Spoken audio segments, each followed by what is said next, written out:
Johnny Hallyday avait plusieurs facettes. Et depuis sa mort, son entourage brise le silence à son sujet.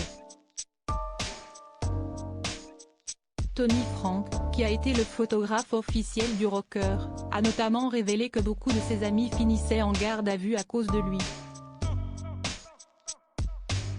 Johnny Hallyday cache encore bien des secrets pour ses fans. Depuis qu'il a disparu, le 5 décembre 2017, le célèbre rocker est régulièrement mis à l'honneur par ses proches.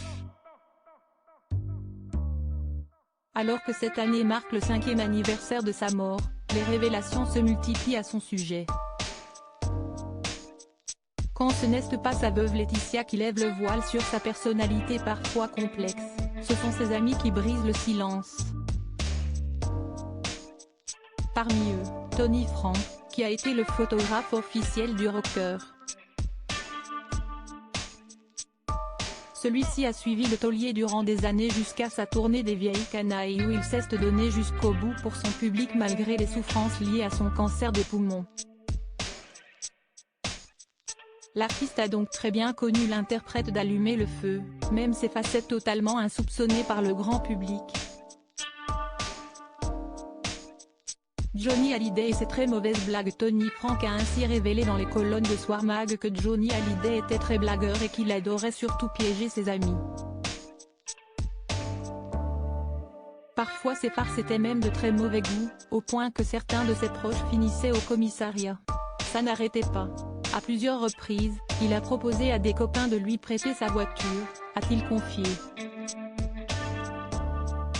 Dès que l'un acceptait, il lui confiait les clés et, juste après son départ, il appelait le commissariat en disant qu'on venait de lui voler son bolide.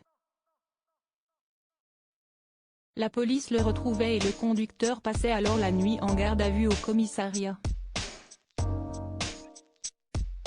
Pour son plus grand bonheur, ce petit jeu devait donner des sueurs froides à son entourage qui lui pardonnait visiblement à chaque fois malgré un petit passage derrière les barreaux.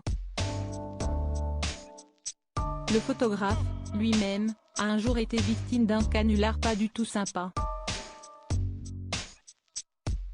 Un soir, à Las Vegas, il arrive, énervé, et m'interdit de sortir mon appareil, a-t-il révélé.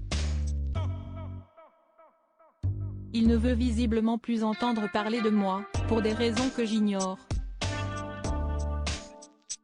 Le lendemain, nous nous retrouvons dans la même voiture, en direction de Los Angeles.